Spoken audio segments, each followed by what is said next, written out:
escrito por Janet y Geoff Bench. Esa fue la última vez que vi a mi madre, dijo Dayuma mientras se le cortaba la voz de emoción. Entonces mi prima Umi, que hasta ese momento se había quedado con mi madre, y dos indígenas quechua, que eran esclavas de mi tribu, decidieron venir conmigo. Las esclavas llevaban 6 años viviendo con mi pueblo y estaban deseando salir de la selva. Finalmente llegamos hasta la hacienda de don Carlos Sevilla, y él nos dio ropas y nos envió a trabajar en los campos. Desde que te fuiste, ¿has sabido algo de tu familia?, preguntó Rachel, dejando por un momento de tomar notas. Dayuma negó con la cabeza. No, nadie más ha salido fuera, a los Kowadi. No sé si es porque están todos muertos o porque tienen miedo de salir a buscarnos. Rachel puso su mano sobre la de Dayuma.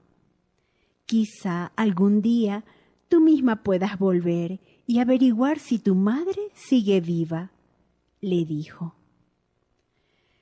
Dayuma reculó horrorizada. No regresaré para que me maten, replicó. Ahora soy una forastera. Les encantaría poder matarme a lanzazos. Puede que Dios nos pida que regresemos juntas, dijo Rachel. Dayuma lanzó a Rachel una mirada salvaje de miedo.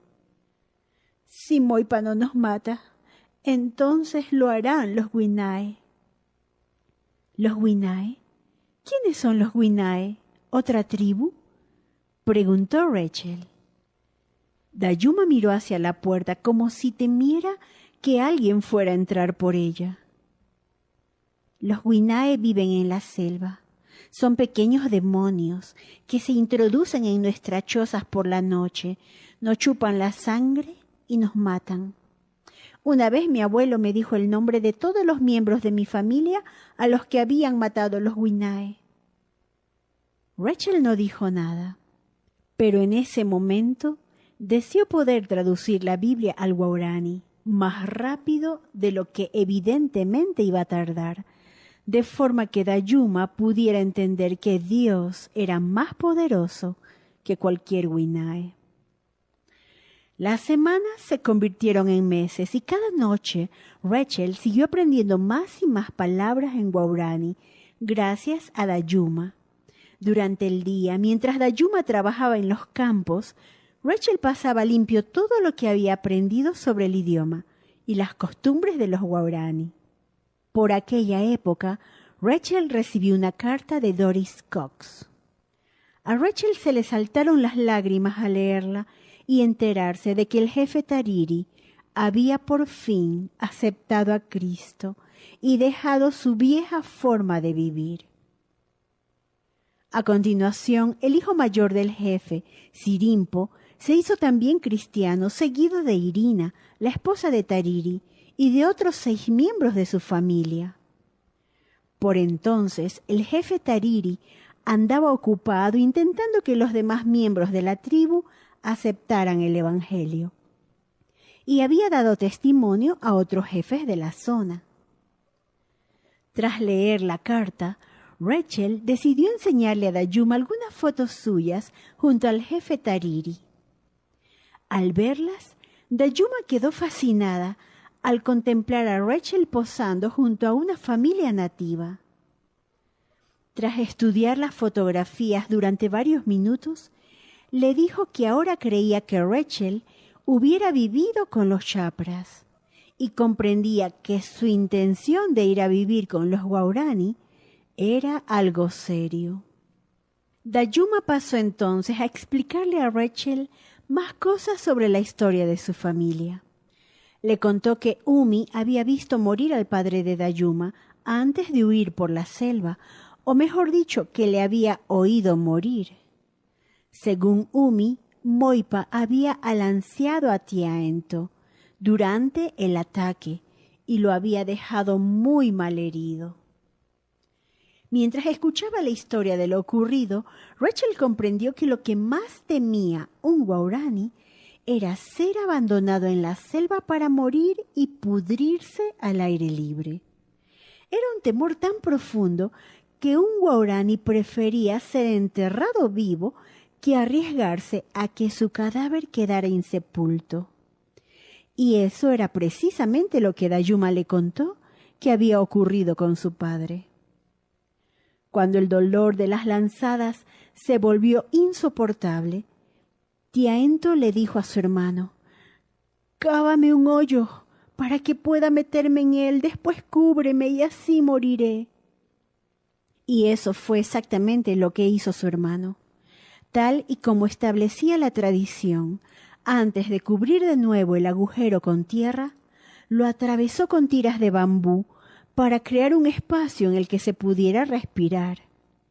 Umi describió a Dayuma que había oído a Tiaento gemir y quejarse dentro de su improvisada tumba hasta que se le acabó el aire para respirar y murió. Tras escuchar el relato, Rachel sintió una profunda pena por Dayuma. No le extrañaba nada que no quisiera regresar con su pueblo. Su padre y su hermana habían muerto y lo más probable era que también hubieran matado a su madre. Toda la tribu vivía inmersa en un ciclo sin sentido de muerte y violencia, y Dayuma tenía buenos motivos para creer que si se atrevía a regresar entre los Waorani, ella sería la próxima en morir. En cuanto a Catherine Peake, tras acompañar a Rachel hasta la hacienda Hila, partió en busca de los sáparos, dejando en manos de Rachel la lenta tarea de aprender el idioma Waorani. No obstante, de vez en cuando algún otro misionero pasaba de visita por la hacienda, y Rachel siempre agradecía la oportunidad de tener a alguien con quien hablar y poder pasar un tiempo de oración. Un día, a finales de octubre, Jean Elliot apareció por allí. Había caminado 4 horas por la selva desde Shandia. Como su esposa y él también habían asistido al Instituto Lingüístico de Verano en Oklahoma, Jean tenía interés en saber qué tal le iba con el aprendizaje de la lengua Waorani.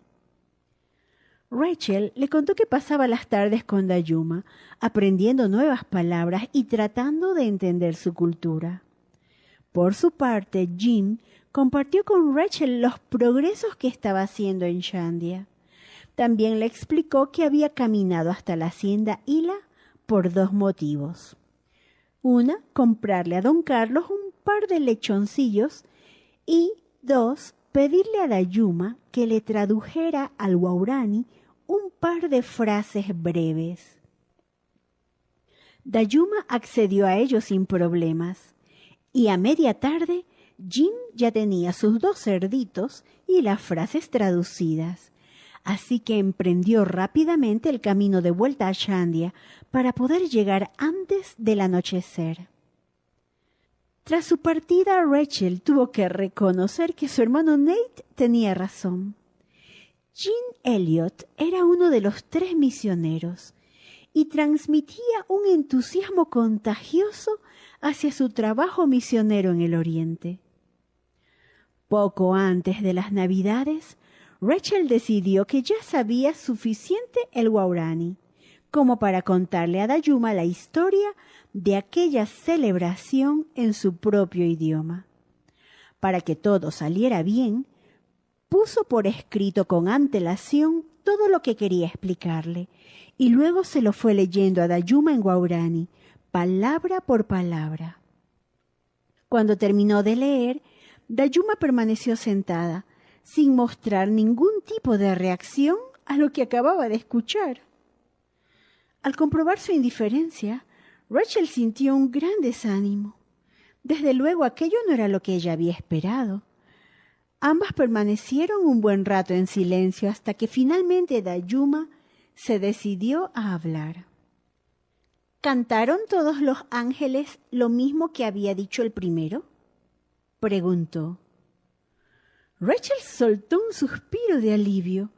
Al menos Dayuma había prestado atención a la historia y había pensado cuidadosamente en ella.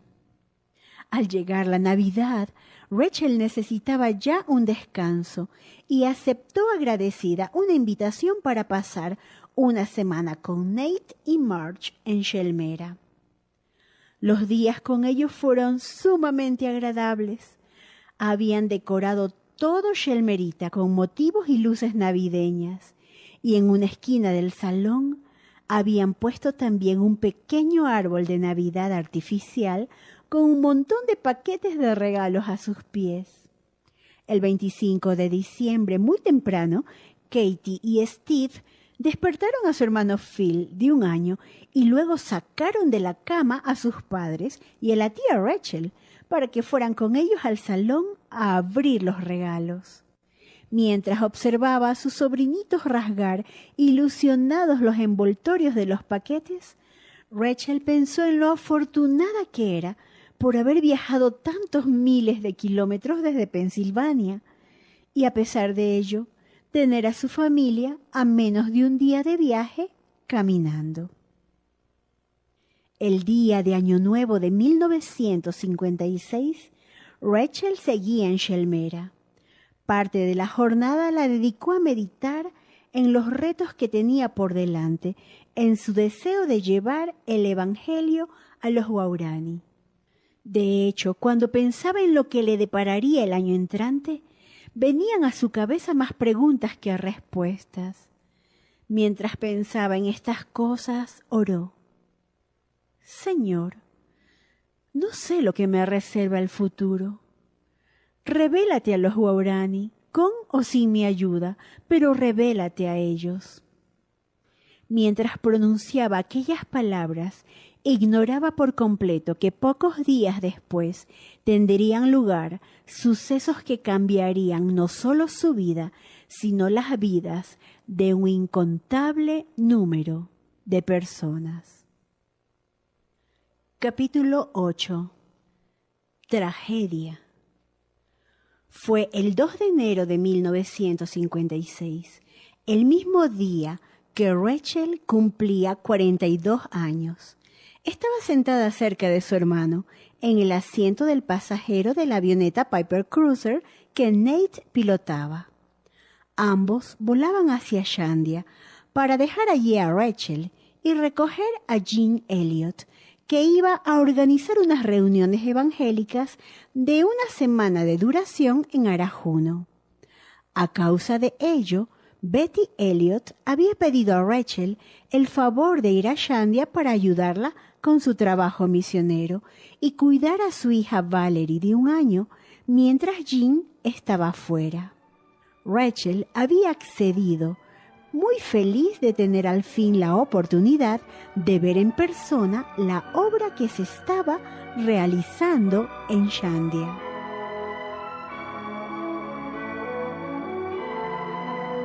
Esta fue la